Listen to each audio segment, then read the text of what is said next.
George Webb. Yeah, George Webb. Yep, yep.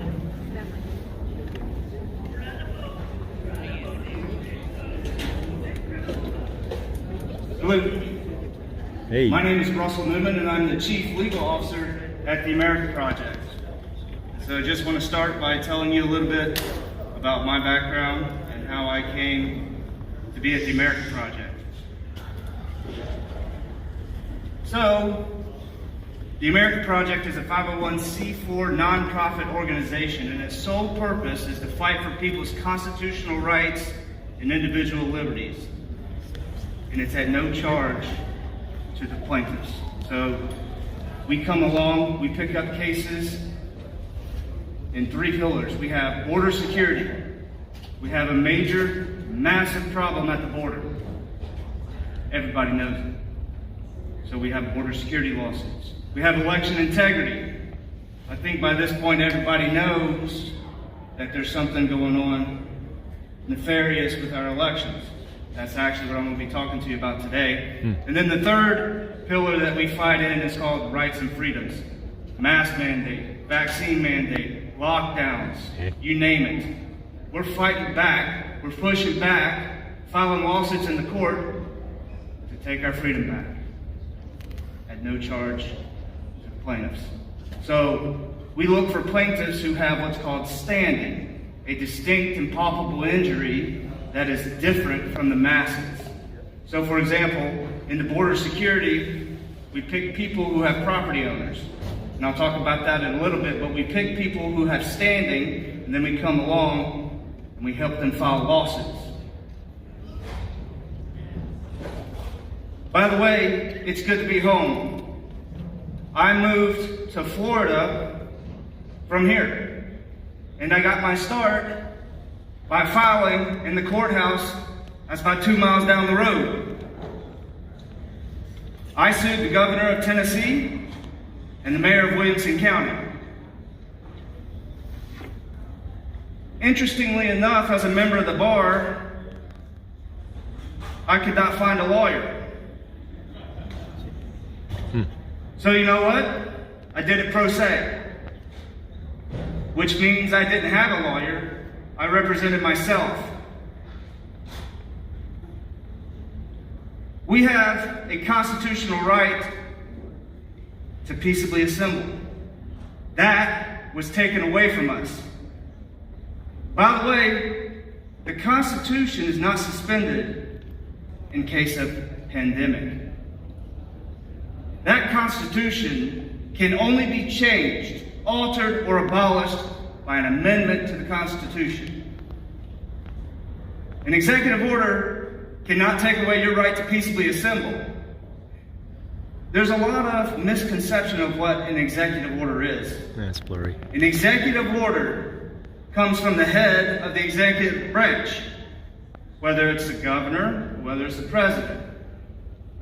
We have three branches of government: legislative, judicial, and executive. An executive order only applies to the executive branch and only to the employees or members within the executive branch.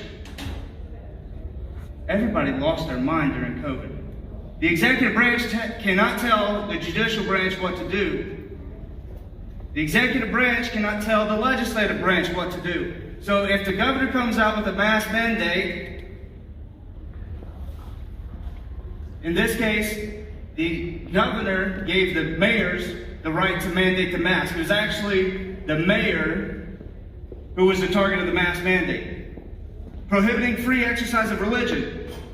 Closing the churches. That's what the governor did. The governor, as executive of the executive branch, can only tell the executive branch what to do. He can't tell churches what to do. That's insane. He's not a king. We don't have a dictator. So I filed a lawsuit to challenge that. The lockdowns. We have a constitutional right to travel. The governor cannot tell you to stay at home. The governor cannot force you to stay inside your house. We have a constitutional right to engage in interstate commerce. They can't shut your business down, yet they did.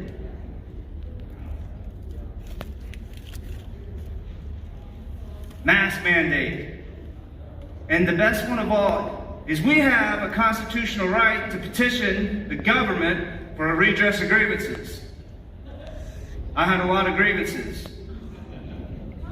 And so I laid them out before the court. As I said, I couldn't find a lawyer. I know a lot of them. Nobody would take a stand because everybody was afraid.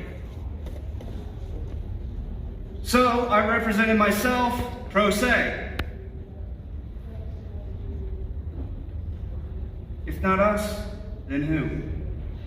And if not now, then when? So I want to read a passage to you, Ezekiel 22:30. I looked for someone among them who would build up the wall and stand before me in the gap on behalf of the land, so I would not have to destroy it. But I found no one. That is not going to be the story of the United States of America. That's not going to be the story of Tennessee. We must stand in the gap. We must challenge tyranny.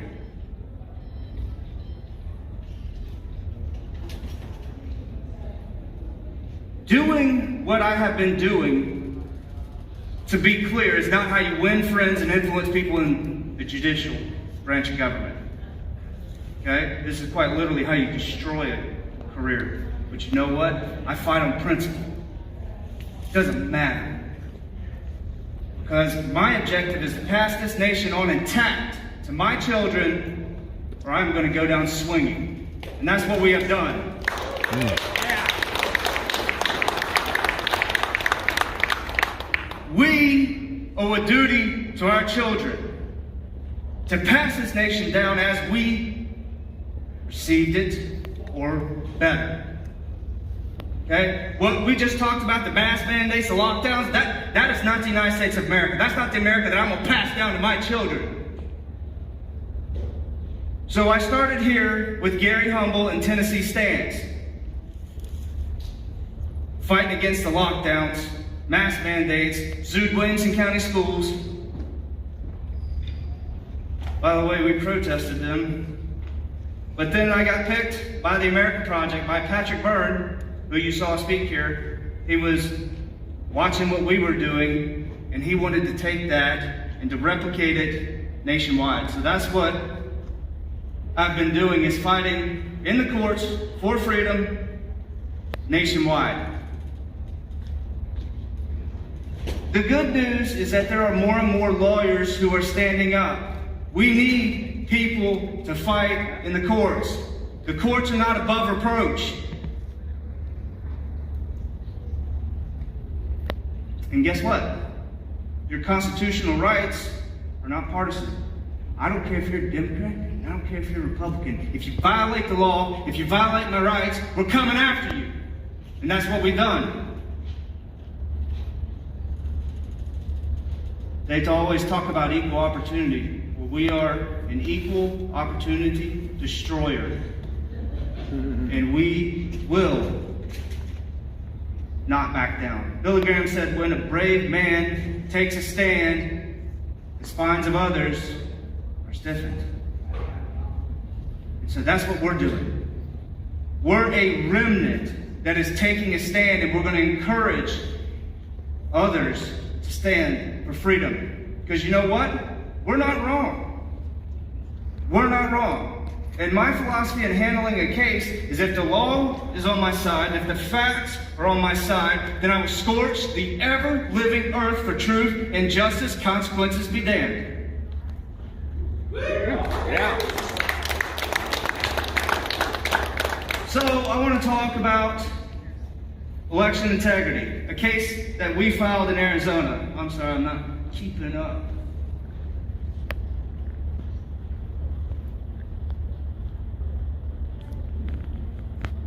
There we go.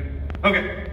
So this is a case that we filed in the state of Arizona. We've been loving on Arizona a lot. The American Project was massively behind the Maricopa County audits, finding out what in the world happened in that election. As I mentioned, we couldn't find a lawyer. So the three plaintiffs in this case, Daniel Wood, Brian Steiner, and Paul Rice, were all pro se. What does that mean? They don't have a lawyer. But you know what? They knew something was wrong, and they had enough courage to take a stand. They went into the Arizona Supreme Court and filed this lawsuit. I wrote it. My name's on there, but you know what? I couldn't represent them because the bar won't let me come in unless I have local counsel. Unless I can find a lawyer to join the case, I couldn't do anything. So I had to essentially write it for them and coach them on oral arguments and how to handle the case because they were not allowed to have a lawyer. That's okay. Where there's a will, there's a way. You have a constitutional right to vote, to an entire vote, to one whole vote. Has anyone ever heard of fractional voting? It's where they split up your vote. In Arizona, well, there's a lot of ways to cheat. There are a lot of ways to cheat. You can hack machines. You can manipulate the vote. You can flip it. You can fractionalize it. In this particular case, we were going to cut it off before you ever got to voting because they didn't have an election. I'm going to walk you through that. They did not have an election. That's the Constitution, Article 2, Section 1, Clause 2. Each state shall appoint in such a manner as the legislature thereof may direct a number of electors. When we vote for president, we're not actually voting for president. We have what's called the Electoral College. And we have electors who then vote for president. Each state, per the Constitution, determines how that happens. So let's look at Arizona.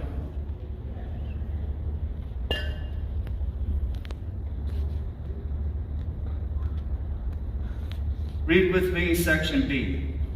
Machines or devices used at any election for federal, state, or county office may only be certified for use in this state and may only be used in this state if, okay?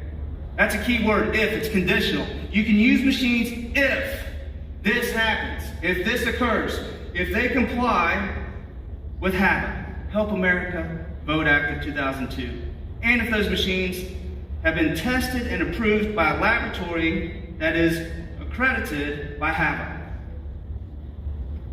That's Arizona law. Constitution, U.S. Constitution says states, you determine how you appoint your electors.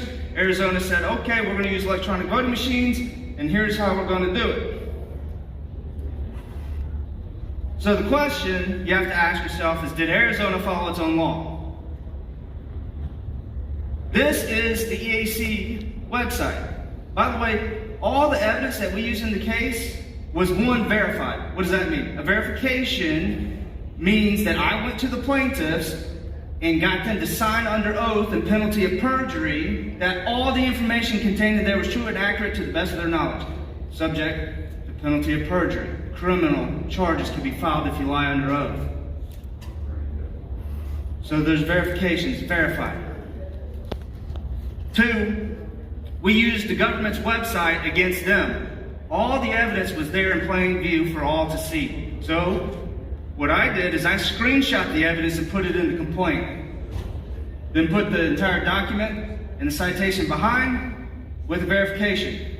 That's a pretty strong case when every single paragraph is supported by evidence. Whether it's the government's website, our own government's documents, or by sworn testimony. So this is the EAC website. And HAVA required certification of electronic voting machines by an accredited laboratory. It's a voting system test laboratory, a VSTL. And in the United States, there are only 2 that are accredited by the EAC. A state does not have to comply with HAVA But if you choose to comply, then you must fully comply. This is a map of all the counties in the United States that have voting systems that are certified by the EAC. If you can see Arizona, you can see Maricopa County. Maricopa County used Dominion D-Suite 5.5 TAC B.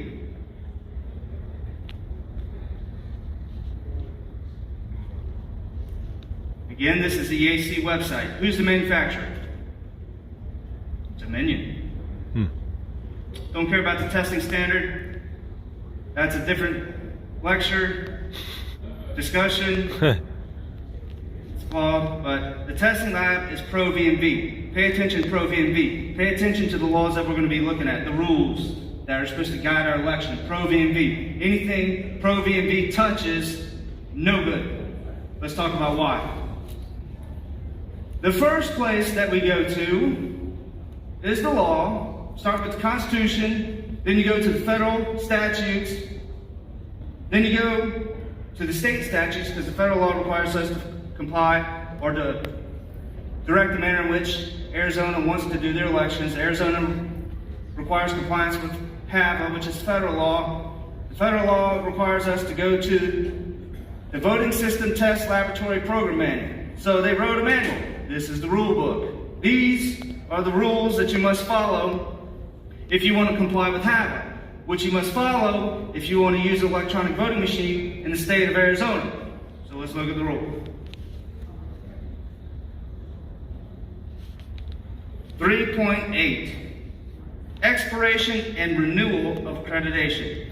So if you remember, you have to use an accredited voting system test laboratory in order to certify a voting machine. And you can only use the machines in Arizona if the voting system test laboratory is accredited. A grant of accreditation is valid for a period not to exceed 2 years. A voting system test laboratory's accreditation expires on the date annotated on the certificate of accreditation. There are exceptions in the remaining of the paragraph. None of them apply. So, how long do the accreditations last? 2 years. It expires 2 years later. So, in looking at the certificate for Pro VMV, which was given by the EAC, I don't know, are you able to see that? Okay. We have a date of accreditation that is on February 24th, 2015. When did it expire? 2017. 15 plus 2 is 17. Take the date, add 2, there you go. So, when was the presidential election? 3 years after. So, if voting hardware or software has not been tested and approved by a laboratory that is accredited by HAVA, which is required by the Arizona statute, you can't use it. You cannot use it. If it were used in violation of the law, in layman's terms, you didn't have an election. It is what we call void ab initio. It is void from the inception. No. You have a condition preceded that must take place before you can use the machines. The condition was that they must be accredited. So void ab initio is defined as having no legal effect from inception. So, when you violate the Arizona statute, you're not permitted to use an electronic voting machine. You can't do it by law. So when they used an electronic voting machine that was not in compliance with the law, it's what we call void ab initio. It's a nothing. And you cannot certify and you cannot ratify something that's void. There is void of bold and void. Void means it never happened. You can't certify something that never happened. Arizona, by the way, they are really good because they only picked Maricopa County, right? But that's what you call outcome determinative. you can flip the entire state with one county. By the way, they've targeted about 5 different states, which we're going to be playing in. More to come on that. So we filed the lawsuit, and our requested relief was as follows. I put the wherefore clause of the lawsuit in there that our pro se plaintiffs filed with the court. We wanted to rerun the election, and the requested relief was rerun the void election. You can't certify it. Your certification is no good. It has no legal effect. So what you need to do is to go back, rerun it. You need paper ballots only on a single day. No absentee votes, mail-in ballots, or Zucker boxes. We want 24 live stream, all different angles, watching what everybody's doing. And we want all political parties there to watch the counting of the votes. And by the way, we need election day, not election month. That gives the other side an opportunity to cheat when they're able to look at the vote and see how much do we need to backfill. So we have an election day, not a month. So what happened to Daniel Wood and the other plaintiffs? Well, they sued people who were in pretty high places. The Attorney General, remember Nunchuck, Mark Brnovich? Where was he at? Oh wait, he was a part of the problem. He signed off on that election, knowing good and well that those machines were not certified by an accredited voting system test laboratory. Sued the Secretary of State, Katie Hobbs. We sued the Governor, Doug Ducey. And we sued the Arizona Supreme Court Chief, Robert Brudenell. So you can see, this is not how you make friends, win friends and influence people in the judiciary, but you know what, we did it anyway. And I put my name on it because I believed in what they did and I was going to get them ready. But, incredibly, something happened that I've never seen or heard of, because I've talked to a bunch of different lawyers. We've never seen this in our career. By law, by rule, when a complaint is filed with the court, you have to serve it. When you serve it on the defendant, you're putting it in their possession. With the complaint is a summons that says, get your butt in here and answer that lawsuit. Respond. And you have X number of days. It depends on the court. In this case, it was 21 days. So by rule, you have to file an answer. An answer is where you admit or deny every single paragraph. Admit or deny. All right, so that's going to be a substantive response on the merits. And I was a defense lawyer in a big firm, and I can go ahead and tell you now that that's not the strategy. The strategy is always to file a motion. You can file a motion for more definite statement. So if the complaint is ambiguous and you need more information, you file a motion for more definite statement. The most common is a motion to dismiss, and you have various different reasons in Rule 12b. Okay? So you have to file an answer or a motion. You have to respond. You've been served. If you don't, then you go into what's called default. If you go into default, that means we win and we get all our requested relief, which means we would have gotten everything we would have asked for. These high-profile defendants didn't want to have to respond. They didn't want to have to file a motion, because if they file a motion, they have to articulate the law on why the case should be dismissed. And as we put it in the complaint, we screenshot the government's website, we screenshot Arizona law, we screenshot the federal statutes, we screenshot the United States Constitution, we put screenshots of the websites. How are you going to deny that? When I have a paragraph and then screenshot right below that? Come on, you can't deny that. Evidence is in your face. So you know what? They didn't want to respond. So what happened? We had something that I've never seen before, no other lawyer that I've talked to has seen before. The court acted what's called sua sponte. Normally, when a court takes an action, it's in response to a motion that has been filed. You move the court. You have opposing parties. One side asks the court to do something by way of a motion. You move the court. The court can, in rare instances, act sua sponte on its own initiative without being asked by one of the parties. The judge is supposed to be neutral. The court is supposed to be neutral. The parties duke it out.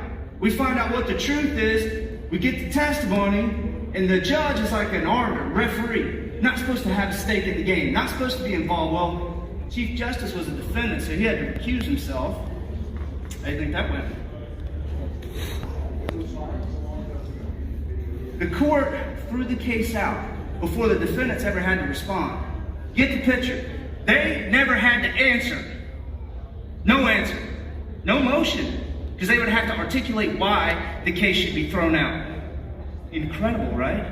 No accountability. None whatsoever. They gave two reasons. It's complicated, but they're going through statutes and they're parsing through, and that's what lawyers do, and they try to complicate things so that people don't understand, and it's also more time, more work, more billing, but it's best to take complicated issues and make them simple so that everyone can understand what is going on, because transparency is key. So, why does this matter? Why am I telling you this? I don't know if y'all remember, but Tennessee, Williamson County in particular, has Dominion voting machines. Would you look at that? Hamilton County, Chattanooga.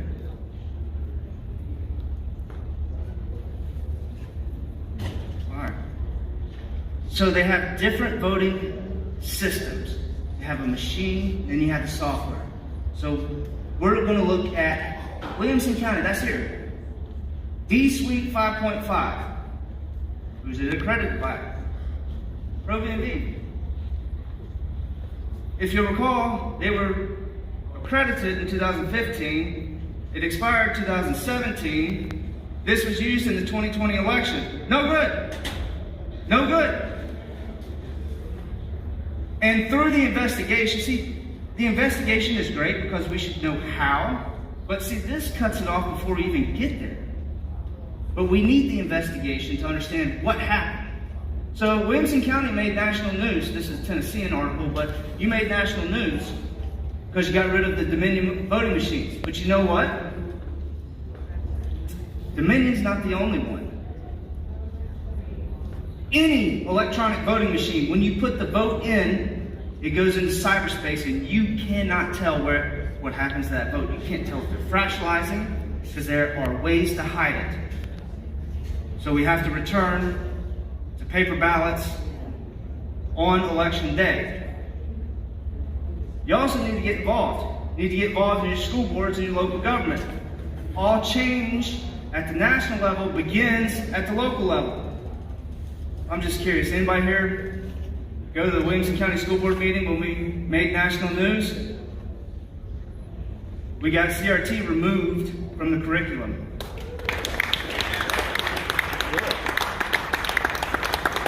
And I was there. When I was here, I was involved in your lawsuits, helping you make change. And guess what? We're going to roll this out nationwide. Because we're not done. We're not done yet. The America Project, we're sponsoring this event. We're coming alongside you. We're going to help you. But y'all have to get involved. You have to get involved. You have to know what's going on in your own government. The border is another big issue that we're fighting on. And I just want to briefly let you know what we're doing. We went out. I've been to the border. All right? I'm looking at property owners, business owners, ranchers, finding people with standing who have legitimate cases. Again, we're verifying it. But we're filing what's called a complaint for declaratory judgment. What does that mean? The court can adjudicate the legal rights and relations between the parties. In other words, tell me whether the government has to follow federal law. And that's the question we're posing before the court. I mean, think about that. We're asking the court to make a determination of whether the Biden administration has to follow federal law. Do we have a king or do we have a president subject to federal law? That's the question. Not a fun one, but answer the question. And then therein lies the second count. A writ of mandamus. What is a writ of mandamus? A writ of mandamus seeks a court order to force the government to discharge a duty that's owed by law. Think about where we're at as a nation. We're asking the court to make the president follow current law. You know what? We're not going to give up, because we found people who have found dead bodies on their property. If you have dead bodies that are decaying, that have been lynched, wild animals have eaten their flesh off down to the bone, that messes with your mind. That's emotional distress. Those are damages, property damage. They have their fences cut, water lines cut. They're packing drugs and weapons through their property. It's chaos. And you know what? We're not asking for damages. We're asking for money. These are all the jurisdictions. Alright? All along the southern border, we have Southern District of California, District of Arizona, District of New Mexico, the Western and Southern Districts of Texas. And those lines, the dotted lines, indicate the trial court. So we're in every single trial court that's on the U.S. and Mexico border. Above that, you have the Circuit Court of Appeals. We have the 9th, the 10th, the 5th circuits in play. The Supreme Court adjudicates cases for the entire nation. When there's a split of authority on a hot topic issue, they'll reach down and pick up. I don't know if you've noticed, the border's a big freaking deal. We're being invaded. Alright? So if one court says the Biden administration doesn't have to follow the law, and one says, yeah, you know what you do, we're primed to go to the Supreme Court. That's what we're working on. We need your help. Showing up to events like this is help. Getting involved in local government helps. Donating to the American Project. This is what we're doing. This is the action. We can talk about the problem, but my department, we're in the courts. We're fighting. We're taking action. And so we love and cherish your prayers. We love and cherish your support. We appreciate you. Let's go.